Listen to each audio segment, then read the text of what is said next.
Every day, the man would throw a TV set from the 35th floor, hoping to get the attention of the security guard downstairs. He was trapped in the room, but the guard was listening to the radio and didn't notice at all. When throwing the TV didn't work, he shouted desperately. Yet no rescue came by night. The next day, he remembered he had a cell phone and called a locksmith to open the door. But before he could tell his location clearly, the phone died. He rushed to the bedroom to charge it, only to find that the power in the room went out right after he plugged in the charger. The angry man vented his anger on the door.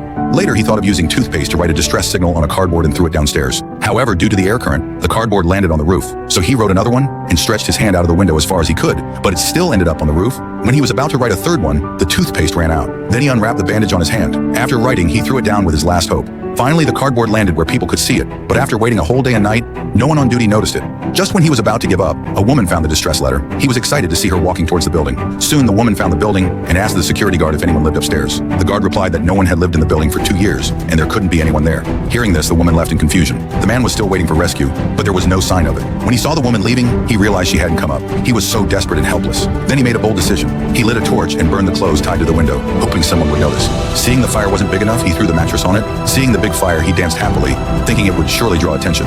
But as the fire grew bigger, he got panicked, fearing he might be burned to death before being rescued. So he grabbed a pillow and beat the fire frantically. Fortunately, he managed to put out the fire. After another tough night, the man thought it was better to find a way to escape by himself than wait for others to save him. He decided to break through the security grill and climb out, but it was not easy to break it. He sought it from day to night with no result. Then he tried to burn it, but only left a small mark on it. Unable to bear it anymore, he kicked the grill hard. After several attempts, he succeeded. He pulled apart the steel pipes and climbed out without hesitation. Since he wasn't afraid of anything now, he used the grill to climb down. He knew that the 30th floor didn't have a security grill when he visited before.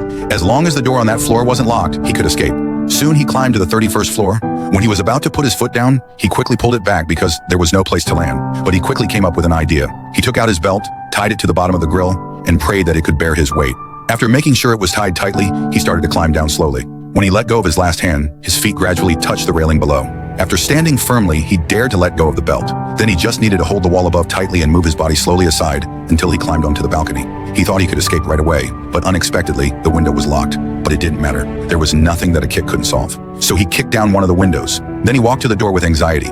Finally, he could leave this place. After going through life and death, he finally escaped. He didn't dare to stop and ran downstairs. Everything ended when he reached the main road.